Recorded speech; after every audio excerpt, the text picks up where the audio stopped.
The small town of Pinewood rested in the shadow of the Appalachian Mountains, its streets lined with modest houses and family-owned shops that had stood for generations.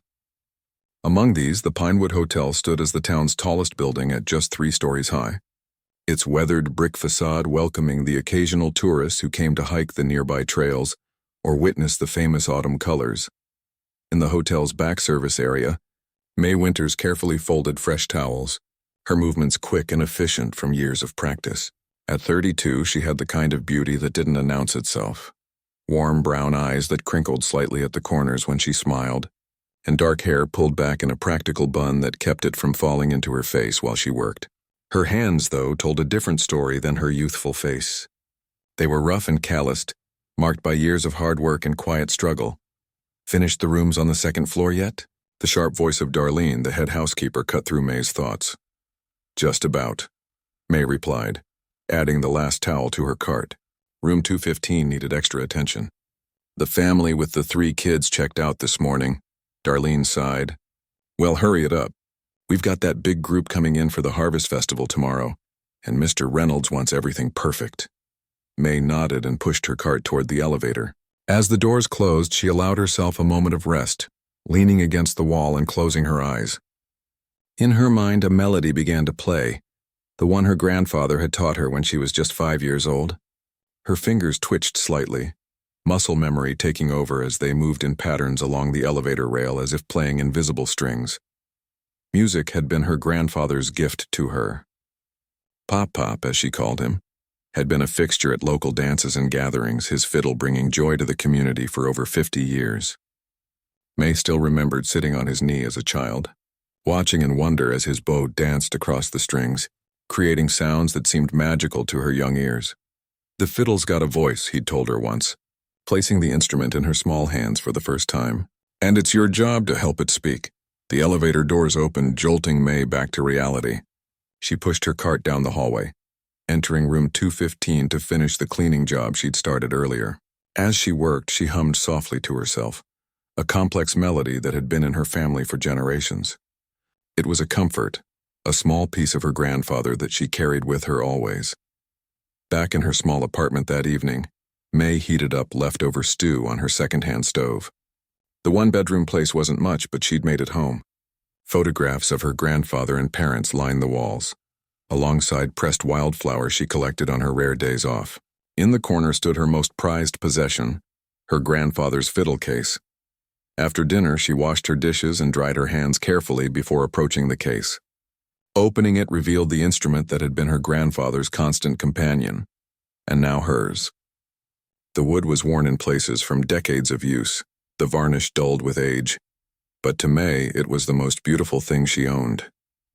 She lifted it gently, tucking it under her chin with practiced ease. The bow, recently re-haired, glided across the strings as she played the opening notes of "Whispers on the Mountain Wind," a tune her grandfather had composed. The music filled her small apartment, transforming the humble space into something else entirely, a place where time stood still and worries faded away. May closed her eyes as she played, her body swaying slightly with the rhythm. This was the only time she truly felt free, when the day's exhaustion melted away and she became one with the music. No one in Pinewood knew about this side of her. To them, she was just the quiet woman who cleaned hotel rooms, who nodded politely at the grocery store but kept to herself. Pop-Pop had been different. He'd played for anyone who would listen. His gift meant to be shared. "Music's no good locked away," he'd often told her. "It needs ears to hear it, hearts to feel it." But after his passing 5 years ago, something in May had closed off. The thought of playing for others brought a knot of anxiety to her stomach that she couldn't explain. So she played alone, night after night, keeping her talent hidden like a secret treasure. Sometimes she wondered what Pop-Pop would think of her now, whether he'd be disappointed that she kept his music, their music, confined to these 4 walls. But then she remembered the bills piling up on her kitchen counter, the constant struggle to make ends meet, and the looks of pity she sometimes caught from the hotel guests. The gap between the woman who cleaned their rooms and the person they imagined themselves to be was wide, and May had no illusions about trying to bridge it with a fiddle, As she finished the tune, the final note lingered in the air, sweet and sorrowful at once. May lowered the instrument and looked out her small window at the darkening sky. Tomorrow would bring another day of work at the hotel, another day of blending into the background of other people's lives. What she didn't know was that tomorrow would also bring a change that would shatter the careful boundaries she'd built around herself. Morning came too quickly, sunlight streaming through the thin curtains of May's apartment. She rose, stretched her aching back, and prepared for the day ahead. The Harvest Festival meant the hotel would be at full capacity, which meant more rooms to clean, more sheets to change, more toilets to scrub. But it also meant better tips if she was lucky, and May needed every extra dollar she could get. At the hotel, the atmosphere was already buzzing with activity. Decorations for the festival lined the lobby, pumpkins, cornstalks, and colorful leaf arrangements creating a rustic autumn scene. May slipped in through the employee entrance, hoping to start her shift without drawing attention. "Morning, May," called Hank, the maintenance man, his voice echoing in the back hallway. "Ready for the madness?" May smiled. Hank was one of the few people at the hotel who treated her like a person, rather than part of the furniture. "As ready as I'll ever be," she replied, tying her apron around her waist. "Heard Mr. Reynolds is in a state this morning," Hank continued, lowering his voice. "Festival organizer's been breathing down his neck about every little detail." "Great," May muttered, grabbing her cleaning cart. That meant even more scrutiny of her work today. As she made her way through the first-floor rooms, May found herself humming again, the melody helping to pass the time as she worked. She was deep into cleaning the bathroom of room 107, scrubbing the shower tile while humming a particularly difficult passage from one of her grandfather's tunes, when a voice startled her. "That's quite a melody." May spun around to find Mr. Reynolds standing in the doorway, his tall frame nearly filling it. Next to him stood a man she didn't recognize, expensively dressed with a gold watch that caught the light as he moved. I'm sorry, sir," she stammered, feeling heat rise in her cheeks. "I didn't hear you come in." "Clearly," Mr. Reynolds said, his tone making her stomach tighten. He gestured to the stranger beside him. "This is Mr. Harrington, the organizer of our Harvest Festival. He wanted to inspect the accommodations personally." The stranger, Mr. Harrington, looked at May with an expression she couldn't quite read. His eyes, pale blue and calculating, seemed to be assessing her in a way that made her uncomfortable. "That tune you were humming," he said, his voice smooth and cultured. "It's quite complex. Where did you learn it?" May clutched the scrub brush tighter. "Just something I picked up," she murmured, wishing she could disappear into the tile grout. "May here is full of surprises, apparently," Mr. Reynolds said with a tight smile that didn't reach his eyes. "I had no idea we had a musician on staff." "I'm not," May began, but Mr. Harrington cut her off. "Do you play an instrument, May?" he asked, her name sounding strange in his mouth. She hesitated, caught between the truth and the desire to end this uncomfortable conversation. "A little," she admitted finally. "Fiddle. My grandfather taught me, but it's just a hobby." Something flashed in Mr. Harrington's eyes, a spark of interest or perhaps amusement. "A fiddler. How perfect for our little festival." He turned to Mr. Reynolds. "You know, we had a last-minute cancellation in our music lineup. Perhaps your cleaning lady could fill in." May felt the blood drain from her face. "Oh no, I couldn't possibly." "Nonsense," Mr. Harrington said, waving away her protest. "The festival celebrates local talent, after all. And what could be more charming than discovering hidden talent in unexpected places?" The way he said it made May feel like she was some quaint local curiosity, a backwoods oddity to be displayed for the amusement of festival-goers. Mr. Reynolds, however, was nodding enthusiastically. "What a wonderful idea," he said, though May could read the calculation behind his eyes. A hotel employee performing at the festival meant publicity, and publicity meant bookings. "May would be delighted to participate, wouldn't you, May?" It wasn't really a question. May recognized the tone, the one that implied her job might depend on the answer. She thought of her rent due next week, the electric bill she'd been putting off paying, and swallowed hard. "Of course," she said quietly, the words sticking in her throat. "Excellent." Mr. Harrington clapped his hands together. "Tomorrow evening, 7 o'clock on the park stage. We'll put you right between the college string quartet and the bluegrass band from Oak Ridge. Should be quite interesting." As they left, May sank onto the edge of the bathtub, her legs suddenly weak. What had she just agreed to? The thought of playing in front of a crowd of strangers watching her, judging her, made her heart race and her palms sweat. She hadn't played for anyone since Pop died, and now she was expected to perform on a stage. But what choice did she have? People like her didn't say no to people like Mr. Reynolds, not if they wanted to keep their jobs. And a job, even one that left her aching and exhausted, was something May couldn't afford to lose. She finished cleaning the room mechanically, her mind far away, already dreading what tomorrow would bring. As she pushed her cart to the next room, she could feel the weight of what was to come pressing down on her shoulders. For the first time in years, the thought of picking up her fiddle brought no joy, only fear. News of May's upcoming performance spread through the hotel staff like wildfire. By lunchtime, she could feel eyes on her as she pushed her cart down the hallway, could hear the whispers that stopped abruptly when she entered the break room. Is it true? Ginny from the front desk cornered her by the vending machines. You're playing at the festival tomorrow? May nodded, keeping her eyes on her sandwich. I didn't know you played anything, Ginny pressed, leaning against the wall. How come you never mentioned it? Never came up, May replied with a shrug, wishing the floor would open up and swallow her whole. Ginny studied her for a moment. Well, good luck. I heard Mr. Harrington's quite particular about his festival lineup. Only the best, you know. The words hung in the air between them, the implication clear. May wasn't the best at anything in their eyes, just a cleaning lady who had somehow stumbled into something beyond her station. Throughout the afternoon, May felt herself shrinking under the weight of expectations and assumptions. Even Hank, usually so kind, had given her a look of concern when he heard the news. You sure about this, May? He'd asked quietly. Those festival folks can be a tough crowd. The truth was, she wasn't sure at all. The thought of standing on that stage made her stomach clench with anxiety.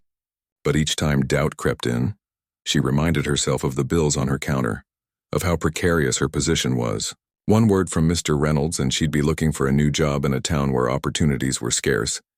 As her shift ended, Mr. Reynolds called her into his office. He sat behind his desk, fingers steepled, with Mr. Harrington lounging in a chair opposite him. The festival organizer's expensive cologne filled the small space, making May feel slightly dizzy. Ah, May, Mr. Reynolds said, his smile not reaching his eyes.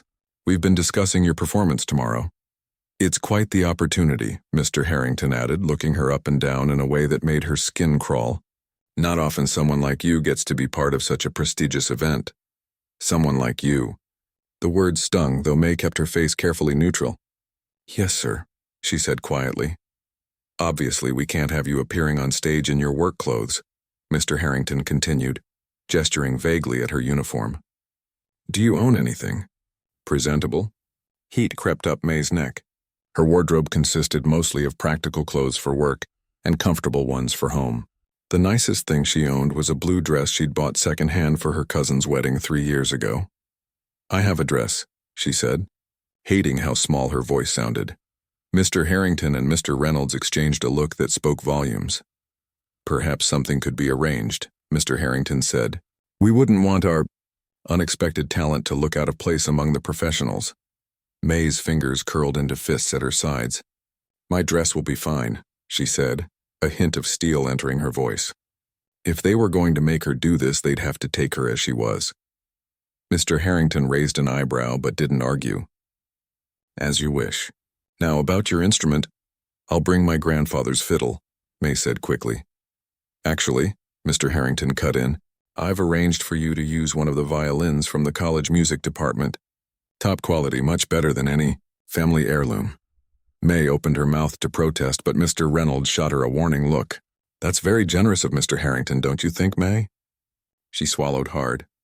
Very generous, she echoed hollowly. Wonderful. Mr. Harrington stood, checking his gold watch.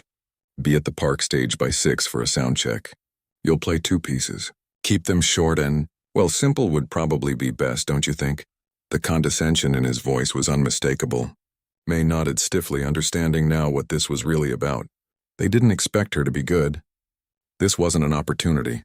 It was entertainment at her expense, a sideshow to amuse the festival goers. The cleaning lady who thought she could play with the professionals. That will be all, May, Mr. Reynolds said, already turning his attention back to some papers on his desk. "Don't forget to finish the third floor before you leave today." Dismissed, May walked out of the office, her legs carrying her on autopilot. She finished her work mechanically, scrubbing and polishing while her mind raced.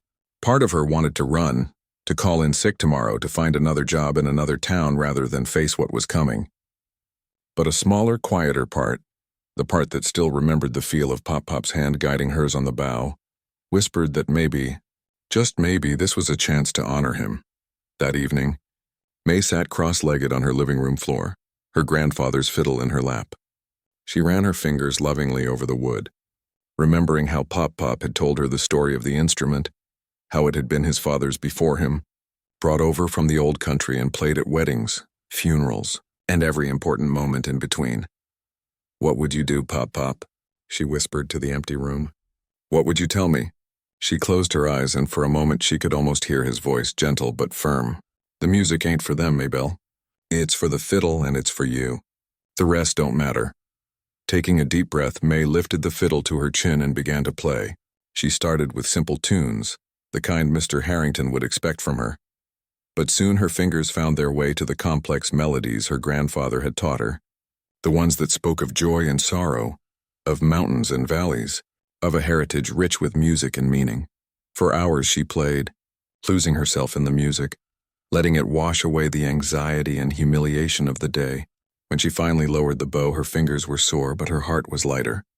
Whatever happened tomorrow, she would play her grandfather's music the way he'd taught her. If they wanted to mock her for it, so be it.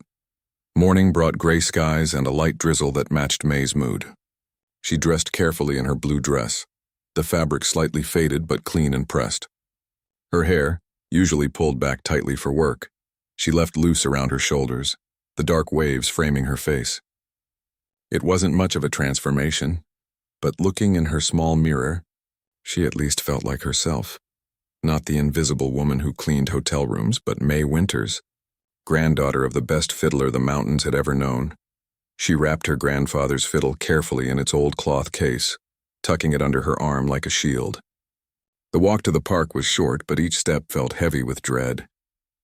The festival was already in full swing, the town square transformed with colorful booths, the smell of kettle corn and apple cider filling the air. Families wandered between craft displays. Children ran with faces painted like autumn leaves, and a small crowd gathered around a storyteller spinning tales of mountain folklore. No one paid any attention to May as she made her way toward the stage area. That would change soon enough. The park stage had been set up at the far end of the square, a wooden platform with lights strung above it, and a sound system that seemed overly elaborate for the small-town event.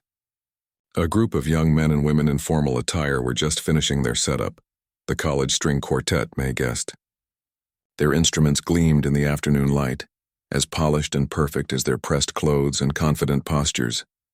"You must be our special guest performer." A woman with a clipboard approached, looking May up and down with poorly disguised surprise. "Mr. Harrington mentioned you'd be joining the lineup." "That's right," May said, clutching her fiddle case tighter. The woman consulted her clipboard. "You're on after the Westfield College Quartet and before the Pine Ridge Bluegrass Band. 20 minutes, 2 pieces maximum." She pointed to a chair off to the side of the stage. "Wait there until you're announced." May nodded, taking her seat as the woman hurried off to handle some other aspect of the festival. From her position, she could see the audience area slowly filling with people. Locals she recognized from town mixed with visitors from nearby cities, all dressed in their autumn best, many holding paper cups of cider or hot chocolate against the cool September air. Her stomach clenched with anxiety as she spotted Mr. Reynolds near the front, speaking animatedly with several well-dressed older couples, hotel guests no doubt.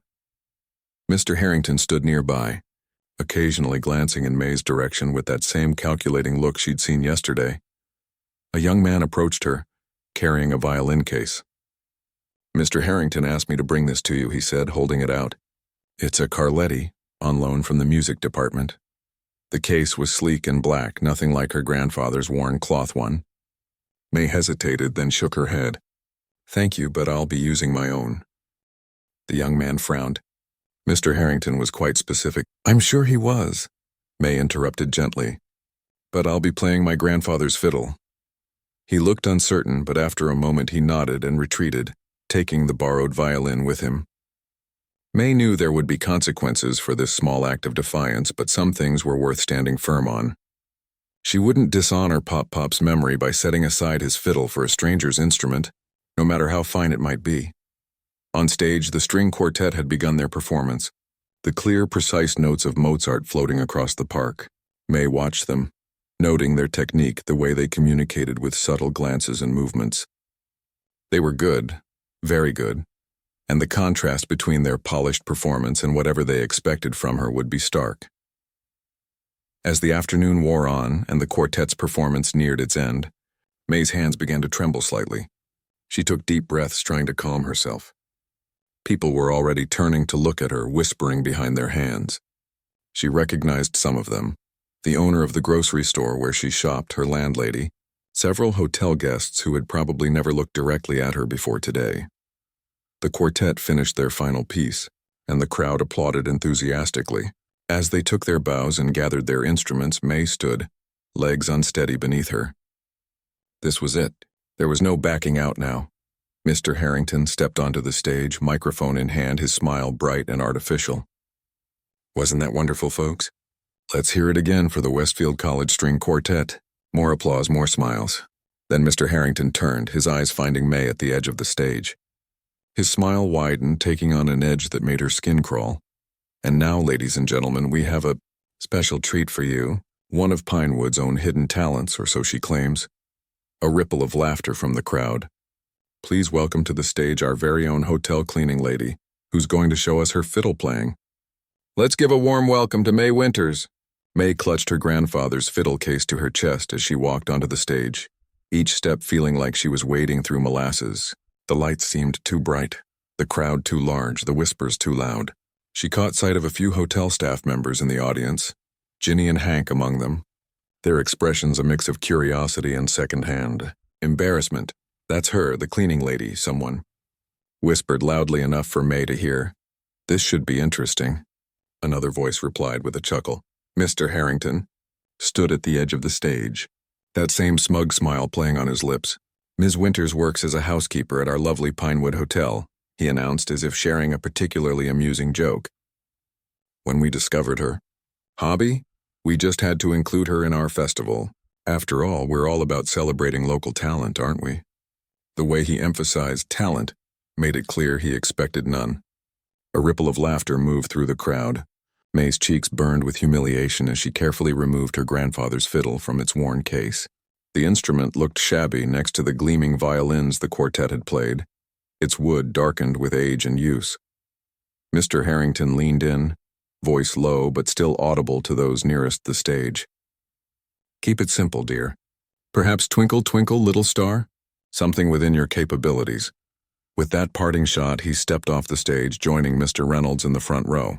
Both men wore identical expressions of anticipatory amusement, like children waiting for a prank to unfold. May stood alone in the center of the stage, the weight of 100 stares pressing down on her.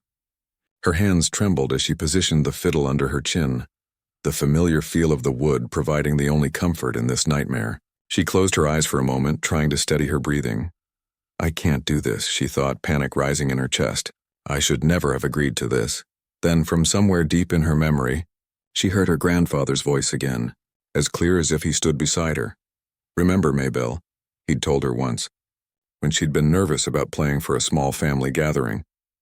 The fiddle's been making music since long before any of us were born, and it'll keep making music long after we're gone. You're just its voice for a little while. Let it speak through you. May opened her eyes. Her gaze fell on Mr. Harrington and Mr. Reynolds, their expressions expectant, waiting for her to fail. Beyond them, she saw the faces of people who had never truly seen her before, who looked right through her as she cleaned their rooms or passed them in the street. People who thought they knew exactly what she was capable of based on how she earned her living. Something shifted inside her. A quiet determination rose up, replacing the fear. She adjusted her grip on the bow, took a deep breath, and began to play. The first notes were soft, tentative, not from lack of skill but by design. May had chosen Whispers of the Valley, an old mountain tune her grandfather had taught her. one that began as a gentle stream before building to a rushing river of sound. The melody started simple, deceptively so, and she could see the satisfied smirks on the faces of Mr. Harrington and Mr. Reynolds. This was exactly what they had expected, a cleaning woman with mediocre skills at best. But then, as the tune progressed, May's fingers began to move more confidently across the strings. The tempo increased, the melody grew more complex, running up and down scales with increasing speed and precision. The simple tune transformed, sprouting intricate harmonies and variations that danced and twirled like autumn leaves caught in a wind. May's body swayed with the music, her eyes closing once more, but not from fear, from complete immersion in the sound she was creating. She forgot about the crowd, about Mr. Harrington, about the humiliation that had brought her to this stage. There was only the fiddle, the bow, and the music flowing between them. In the audience, the whispers had ceased. The smirks faded from faces, replaced by expressions of disbelief and wonder.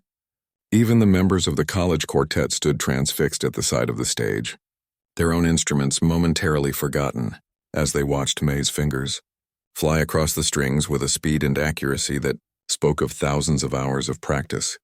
Mr. Harrington's mouth had fallen slightly open, his eyes wide with shock. Beside him, Mr. Reynolds shifted uncomfortably in his seat, the mean-spirited joke he had participated in now turning back on him in the most unexpected way. The music swelled, filling the park with sound that seemed impossible to be coming from just one instrument and one pair of hands. May had reached the most challenging part of the piece, a section that her grandfather had called the Devil's Stairs for its difficulty.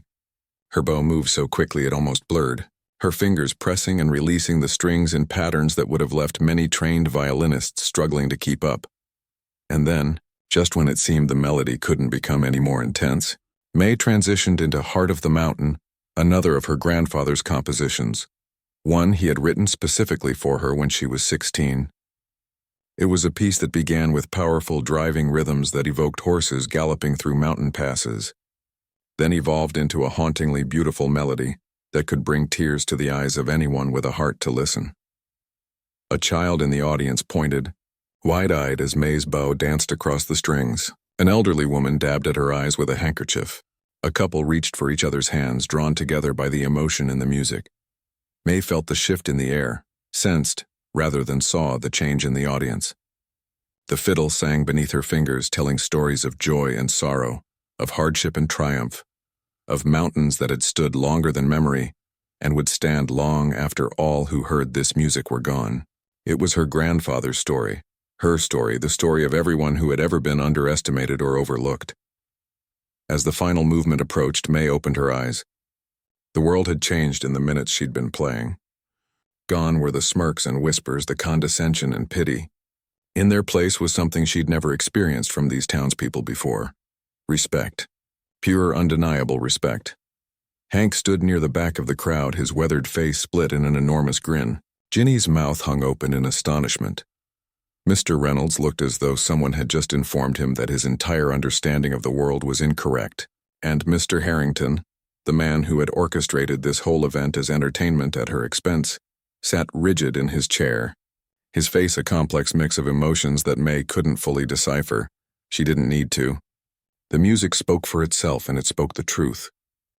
As she drew the bow across the strings one final time, letting the last note hang in the air like a question waiting to be answered, absolute silence fell over the park. For 3 heartbeats, no one moved, no one spoke, as if the entire world was holding its breath. Then the applause began. It started with a single person. May would later learn it was the lead violinist from the college quartet, and spread like wildfire through the crowd. People rose to their feet, hands clapping, voices calling out in appreciation. Some whistled, others cheered. An old man in a worn plaid shirt who had known May's grandfather raised his hat in salute, tears streaming unashamedly down his lined face. The standing ovation washed over May in waves. She stood still, fiddle lowered now, barely able to process what was happening. This wasn't polite applause or the kind given out of obligation. This was genuine, enthusiastic, heartfelt recognition of something extraordinary. Encore, someone shouted from the back. Play another, called a woman near the front. Mr. Harrington rose from his seat, his face unreadable as he approached the stage. May tensed, uncertain what to expect. He reached for the microphone, and for a moment, she thought he might try to cut her performance short, to regain control of his carefully planned festival. Instead, he cleared his throat and said, "I believe we've just witnessed something truly special." His voice was different now, the condescension gone, replaced by something that sounded almost like awe. "Ladies and gentlemen, May Winters." The crowd's applause renewed, even louder than before. May felt something wet on her cheeks and realized she was crying, not from sadness or humiliation, but from a release of emotion so powerful she could barely contain it. Years of playing alone in her tiny apartment, of keeping her music hidden away like a shameful secret, of believing that people like her weren't meant for stages or applause. It all came pouring out in those tears. She raised her fiddle once more, silencing the crowd instantly. Without announcement or preamble, she began to play again. This time she chose "Sunrise Over Pinewood," a piece her grandfather had written about their very town, about the beauty of morning light spreading across the valley they all called home. As the sweet, hopeful melody filled the air, May looked out at the sea of faces, faces of people who were truly seeing her perhaps for the first time. In that moment, she wasn't just a cleaning lady with a fiddle. She was a musician, a keeper of traditions, a woman with a gift that no one could deny or diminish. And somewhere, May was certain, Pop-Pop was smiling. The world felt different as May stepped off the stage, her grandfather's fiddle held carefully in her trembling hands. People she had known for years but who had never truly seen her before now pressed forward, faces alight with wonder and new respect. That was incredible, May. Hank reached her first, his weathered face beaming with pride though he had no part in her talent. "Why on earth have you been hiding this from us?" Before she could answer, others crowded around. Hotel guests who had watched her clean their rooms without a second glance, shopkeepers who had taken her money for years without remembering her name, neighbors who had nodded politely but never invited her in for coffee. "Where did you learn to play like that? I've never heard anything so beautiful. My grandmother would have loved your music. It reminds me of the old ways." The words washed over May in a dizzying flood. She clutched her fiddle tighter, overwhelmed by the sudden attention after years of invisibility. A hand touched her elbow, and she turned to find an older gentleman in a tweed jacket looking at her with keen interest. "Ms. Winters," he said, his voice carrying the refined accent of someone from the city. "I'm Dr. Thomas Wilson, head of the music department at Westfield College. I wonder if I might have a word with you." May blinked, certain she had misheard. "With me?" Dr. Wilson smiled warmly. "Yes, with you. That performance was extraordinary. Your technique is unorthodox but remarkably effective, and your emotional expression—" He shook his head, seemingly at a loss for words. "Well, it's not often I hear playing that moves me to tears." Before May could respond, Mr. Harrington appeared at Dr. Wilson's shoulder, his entire demeanor transformed. Gone was the condescending smirk, replaced by an eager, almost sycophantic smile. "May, what a revelation!" He clasped her hand between both of his, squeezing too tightly. "I knew you had talent, that's why I insisted you perform. Didn't I tell you, Thomas? Didn't I say she was something special?" Dr. Wilson raised an eyebrow but said nothing to contradict this blatant rewriting of history. May gently extracted her hand from Mr. Harrington's grip. "Thank you," she said quietly, her voice steady despite the tumult of emotions inside her. "If you'll excuse me, I need to put my grandfather's fiddle away." She stepped back, creating space between herself and the crowd. As she carefully returned the instrument to its worn case, she felt rather than saw someone approach. Looking up, she found herself face to face with the lead violinist. From the college quartet, a young woman, with dark hair pulled into a neat bun and eyes that studied May with professional interest. "Your grandfather taught you?" she asked without preamble. May nodded. "From the time I was 5. The violinist, her name badge read Lisa Chen, tilted her head. "No formal training?" "No." May fastened the case, running her fingers over the frayed edges of the cloth. "Just him. Incredible." Lisa shook her head in wonder. "Some of those runs you did. I've been playing since I was 4, studied at Juilliard for 6 years, and I'm not sure I could reproduce them." She paused, then added, "Would you consider teaching?" May laughed, a short, startled sound. "Teaching? Me? I'm a cleaning lady." "You're a musician," Lisa corrected firmly, one with a unique style and connection to regional traditions that are being lost. "There would be students interested in learning from you, I'm sure of it." The idea was so unexpected, so far removed from anything May had ever considered for herself, that she couldn't formulate a response. Thankfully, she was saved from having to try by the arrival of Mr. Reynolds, his face a picture of uncomfortable contrition. "May," he began, clearing his throat. "That was, well, quite something. I had no idea you were so talented." The word seemed to cost him some effort, as if admitting he had been wrong was physically painful. "Perhaps we should discuss adjusting your position at the hotel. Someone with your abilities might be better suited to entertainment? In the lobby, perhaps. During high season?" May looked at him steadily, seeing him clearly for perhaps the first time. A small man whose power existed only because people like her allowed it to. "I have a shift tomorrow morning, Mr. Reynolds. Third floor needs cleaning after the festival crowd checks out." His face reddened. "Yes, well, of course, but moving forward," May interrupted gently. "I'll need to think about what I want. If you'll excuse me." She picked up her fiddle case and walked away, leaving Mr. Reynolds with his mouth still open, unused to being dismissed by someone he considered beneath him. The rest of the evening passed in a blur. The bluegrass band that followed May's performance was excellent, but she heard whispers that they seemed almost ordinary after what she had done on stage. She sat quietly at the edge of the festival, watching the townspeople enjoy the food, crafts, and music, feeling strangely detached from it all. The ground had shifted beneath her feet, and she wasn't yet sure where she stood. As the festival wound down and the autumn chill deepened in the air, May made her way back to her small apartment. The familiar walls looked different somehow, as if they had shrunk during her absence. She set her grandfather's fiddle on the kitchen table and sank into a chair, suddenly exhausted. On her answering machine, the red light blinked insistently. 5 messages. May couldn't remember ever having that many calls in a single day. She pressed play, listening as Dr. Wilson's voice filled the room, offering her a chance to speak with his students about Appalachian fiddle traditions. The next message was from Lisa Chen, proposing a coffee meeting to discuss potential collaboration. Then came the editor of the local paper requesting an interview. Fourth was the organizer of a music festival 2 counties over, who had heard about her performance from a friend and wanted to book her immediately. The 5th message made her breath catch. It was Mrs. Patterson from the community center, asking if May would consider teaching fiddle to local children, particularly those from families who couldn't afford formal music lessons.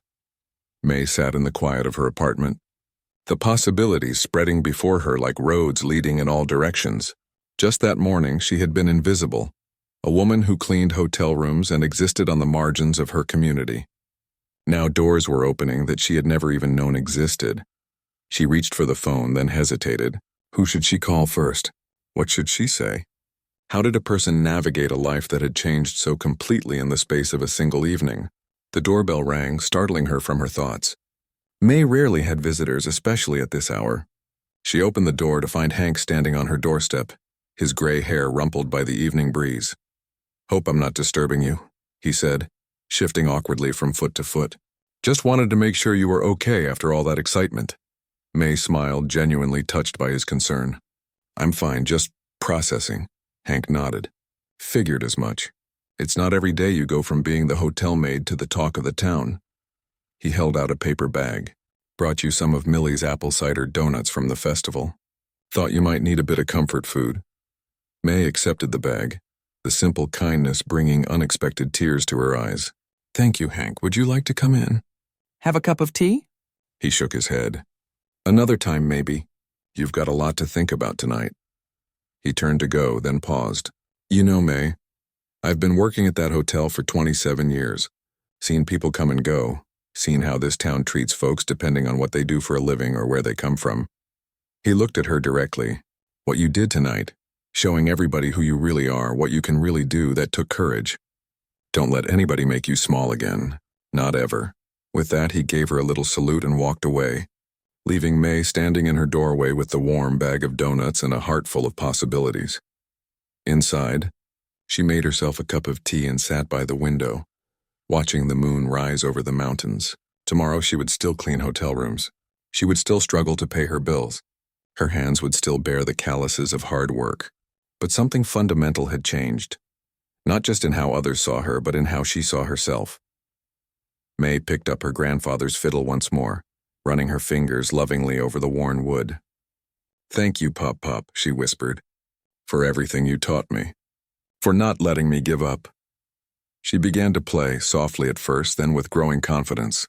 The melody was new, something forming itself under her fingers as she played, a tune about transformation, about stepping out of shadows into light, about finding your voice after years of silence. As the music filled her small apartment, May closed her eyes and simply let herself be what she had always been, though few had known it until today. Not just a woman who cleaned rooms, but an artist whose music could touch hearts and change minds, a woman who, given the chance to be seen, had shown the world exactly who she was without apology or compromise, and that, she realized as the final notes faded into the quiet night, was perhaps the greatest victory of all. The morning after the festival dawned clear and bright, autumn sunlight streaming through May's window as her alarm clock buzzed. For a moment she lay still, wondering if the previous day had been a dream. Then she spotted her grandfather's fiddle on the kitchen table, and the memory of standing on that stage, of the music flowing through her, of the crowd's reaction, it all came rushing back. She rose, dressed in her hotel uniform, and headed to work as she always did. But something had changed in how she moved through the world. Her steps were lighter, her head held higher. The woman who walked into the Pinewood Hotel that morning might have worn the same clothes as the woman who had entered it yesterday, but she was not the same person. The difference was immediately apparent in how others responded to her. The front desk clerk, who had barely acknowledged her existence before, greeted her with a smile and a wave. "Morning, May. Everybody's talking about your performance yesterday. It was amazing." In the break room, a small group of housekeeping staff broke into spontaneous applause when she entered. May felt her cheeks warm with a blush, still uncomfortable with the attention but touched by the genuine admiration in their eyes. Even the hotel guests treated her differently. A woman she'd cleaned for just last week stopped her in the hallway. "You're the fiddle player, aren't you? From the festival?" the woman asked, her expression alight with interest. "My husband and I were there. We've never heard anything like it." "Thank you," May replied, still clutching her cleaning supplies, caught between her old life and whatever this new one might become. Mr. Reynolds called her into his office before lunch. He sat behind his desk, fingers drumming nervously, his usual confidence notably absent. "May," he began, then cleared his throat. "After your remarkable performance yesterday, I've been thinking. The hotel hosts events throughout the year, weddings, business conferences, holiday celebrations. Perhaps we could arrange for you to provide musical entertainment on these occasions." He named a figure that was twice what May earned for a full day of cleaning. Per hour, of course. May looked at the man who just yesterday had been perfectly happy to see her humiliated for his amusement. Now he was trying to capitalize on her talent. The old May might have accepted gratefully, afraid to rock the boat, but the woman who had stood on that stage and revealed her true self to the world wasn't afraid anymore. "I appreciate the offer, Mr. Reynolds," she said calmly, "but I'll need to consider all my options before making any decisions." His eyebrows rose in surprise. "Options?" "Yes," May replied. "I have several to consider." And she did. Over the next week, May met with Dr. Wilson at the college, where he offered her a position as a guest lecturer on traditional Appalachian music. She spoke with Lisa Chen about recording some of her grandfather's compositions for an archive of regional musical traditions. The community center created a position for her teaching fiddle to children from low-income families, and the editor of the local paper ran a front-page story. "Hidden Talent Revealed, Hotel Maid Stuns Festival Crowd." The headline made May wince. She was still the hotel maid to them, her musical ability framed as a surprising anomaly, rather than an integral part of who she was. But the article itself was respectful, focusing on her connection to her grandfather and the importance of preserving musical traditions. 2 weeks after the festival, May made her decision. She would continue working at the hotel, but only part-time. The rest of her hours would be divided between teaching at the community center and working with Dr. Wilson at the college. Mr. Reynolds wasn't pleased to lose her as a full-time employee, but the publicity of having a local musical celebrity on staff was too good to pass up. He reluctantly agreed to her terms. May's first class at the community center was scheduled for a Tuesday evening in early October. She arrived early, Nervous in a way that differed from her stage fright at the festival, teaching was something new, something she'd never imagined herself doing. The classroom was small but cheerful, with chairs arranged in a semicircle, and a wall of windows that let in the last golden light of the day. May set up her music stand and unpacked her grandfather's fiddle, running her fingers lightly over the strings to check the tuning. At precisely 6 o'clock, the door opened and children began to file in, 8 of them, ranging in age from about 7 to 14. Some carried inexpensive fiddles provided by the community center's new music program. Others looked as if they weren't sure they should be there at all. A small boy with red hair and freckles approached May shyly. "Are you really the lady who played at the festival? My mom said you were the best she'd ever heard," May smiled. "I'm just someone who loves music. Like you will be if you want to learn." "I don't know if I can," the boy admitted. "My hands are kinda small." May knelt down to his level. "My grandfather always said it's not the size of your hands that matters, but the size of your heart. If you love the music, your hands will find a way to play it." The boy's face lit up with a hopeful smile, and May felt something warm unfurl in her chest. This connection, this passing on of what her grandfather had given her, this was what had been missing in her life. The lesson went better than May could have hoped. The children were eager, attentive, and genuinely excited to learn. By the end of the hour, they had mastered the proper way to hold the instrument and bow and could play a simple D scale. It wasn't much, but it was a beginning. As the children packed up their instruments, a woman entered the classroom. May recognized her immediately, Mrs. Patterson, who ran the community center and had left that message on her answering machine. "That was wonderful, May," she said warmly. "The children are already talking about next week's lesson and—" She hesitated, then continued. "We've had inquiries from adults too. Quite a few, actually. Would you consider adding an evening class for grown-ups?" May thought about it for only a moment before nodding. "I'd be happy to." And so her life settled into a new rhythm. Mornings at the hotel, afternoons at the college, evenings teaching at the community center. Her tiny apartment became a place she mainly slept. Her days full in a way they had never been before. The adult class proved even more popular than the children's, with people from all walks of life coming to learn from her. There was the bank manager who had always wanted to play but never found the time. The retired school teacher who had a fiddle gathering dust in her attic. The young mechanic with grease-stained hands who turned out to have a natural talent for the instrument. What surprised May most was how the music began to change the town itself. Students from her classes formed small groups that played at local events. The community center hosted monthly concerts where beginners could perform without fear of judgment. Dr. Wilson brought his college students to learn from May's adult group, breaking down barriers between the town and gown communities that had existed for generations. 6 months after the festival, May stood on the same stage where her journey had begun. This time she wasn't alone. Beside her stood 20 of her students, children and adults, professionals and laborers, people who might never have spoken to each other if not for the music that now connected them. Behind them, a banner read, "First Annual Pinewood Heritage Music Festival." The crowd was larger than it had been for the Harvest Festival, with people coming from neighboring towns to hear the local group that had been generating buzz throughout the region. In the front row sat Hank, beaming with pride. Next to him was Lisa Chen from the college quartet, who had become one of May's closest friends and musical collaborators. Mr. Harrington was nowhere to be seen.